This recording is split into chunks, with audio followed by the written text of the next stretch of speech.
we don't have no money. That's why every time you look at your 401ks, your retirements, the money in your checking account, the money in your savings account, you spend it or it dwindles. Or if someone asks you what's in it, you don't know. I don't know. I just put the papers over there. Everybody want to talk about financial education, but you can't explain to me nothing about your financial situation. I ain't talking about what Chase saying, I'm talking about you. If I ask you what's going on with your situation right now, you're going to be like, well, I think I might be. You can't give me no shorty. But if I ask you how much you weighed, if I ask you what you wanted to eat, if I ask you where you wanted to go, if I ask you what's your female name, you tell me everything direct. But you can tell me the thing about your financial well-being, which is everything you do in your life to get situated, and you know a little about it. So that's one of the reasons why that whole thing happened. Look, round of applause. Look, hey, I know we're emotional, and I know a lot of y'all is triggered, but don't, right? So when he said, though, don't take, look, all you gotta do is reverse that and make sure you make 10 connections here today so that you can pay for that drink that you took. And that outfit and all that stuff. So I know, I saw y'all faces, right? So talk to me about, and you kind of, talked about it a little bit, but talk about field, right? Like your program, and give me some tangible ways that your program is helping people kind of feel through their emotions, pun intended. So everything that I learn or talk about comes from a perspective of prison, because that's where I come from. So I have to give it to you from that perspective, because the other perspective I have to make it up because I haven't been on the street that long. So Phil was designed for me to convince people in prison to support me, particularly the guards and other incarcerated people. So the thing about trying to learn about finance, being an incarcerated person, is you have to go against the trend, because in the pen, it's the drugs, it's all the other stuff that you're doing that I got wrapped up into. And so I ran this big smuggling business in prison where I was smuggling contraband, tobacco, heroin, cocaine, weed, porn, you name it. I was smuggling from one part of prison to the next. And my goal was, I was tired of being the person in the pen who people pushed around and talked. I was like, nobody. I went in. So when I finally was able to get this business going, I thought, man, like I'm somebody for a change. Now, I really was nobody, but I thought people ain't just pushing me around. Like I got a name for myself. They calling me Wallstreet. So I thought, I'm tired of the smuggling business. How can I get out? So I had this bright idea that I would try to manage the money for the police. I know what you're thinking. I know, right? But this was my thinking. So I started to study the California retirement system. And my thinking was, I studied the California retirement system because the prison guards who worked at the prison, retirement was in the retirement system there. So I felt if I knew more about their retirement than they did, they wouldn't see me as a laughing stock, and I could convince one of these fools to give me some money. This was my thinking. So I studied the system for a couple years, and I'd been talking to the guards about it. They think of the black kid talking about finance, he's the laughing stock, the butt of the joke. So I decided, fine, I'll be the butt of the joke. One of them decided he'd heard enough. He said, hey man, if this shit really works, can you show me something?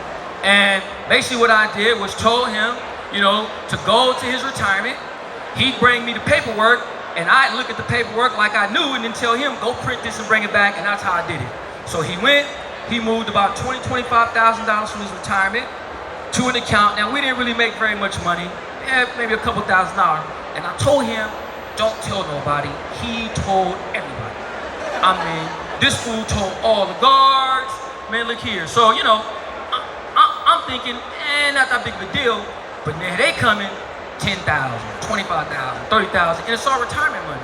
And so the next couple of years, I ended up building this program where I was managing, investing money for the prison guards during my time in prison. And the Wall Street Journal, Markets Watch found out about me doing this, and they wrote a story about me in prison called "The Murderer Turned Stock Picker is the Oracle of San Quentin." So I know, right? It's crazy. So when they came out with this quote, and we thinking that the prison ain't never gonna let this stand. They came out with this thing, and it was kind of an endorsement. The TED Talk followed, and I started managing millions of dollars while I was inside. And pretty much what it was I basically had the guards. I showed them how to go into their retirements, shift away their weight to overtime, use the money they made in their retirements, take the money to invest it and help their family. And so my goal was, in doing that process, I started to learn that I no longer wanted to be the person in prison who continued trying to manipulate and get over people. But the problem was, you can't see the prison guards like that because you're a prisoner. You can't see guards like they're your friend, they the enemies. But the thing about when you find yourself, you don't see people that way no more. So the prison guards now was just like a mother figure, a father figure. I'm not ashamed to say that now. I was that then because you can get killed saying stuff like that. But the truth was, if someone is working in the prison system, just like I am a prisoner, I see this man as the enemy, just the sheer fact because he's a guard. But he ain't done nothing to me. So he in here with his family, he in here trying to work his kids, he might not be doing nothing. And I got a bad chip on my shirt and I harmed this man. So I started to understand that my actions was able to be helped in a bigger way if we understood this emotional toll. So I started teaching the guards, started taking my classes, the prisoners started taking my classes, they started bringing in celebrities, Oakland Warriors, so just a whole bunch of different stuff happened. And financial empowerment, emotional literacy, which is philosophy, was birthed out of this idea.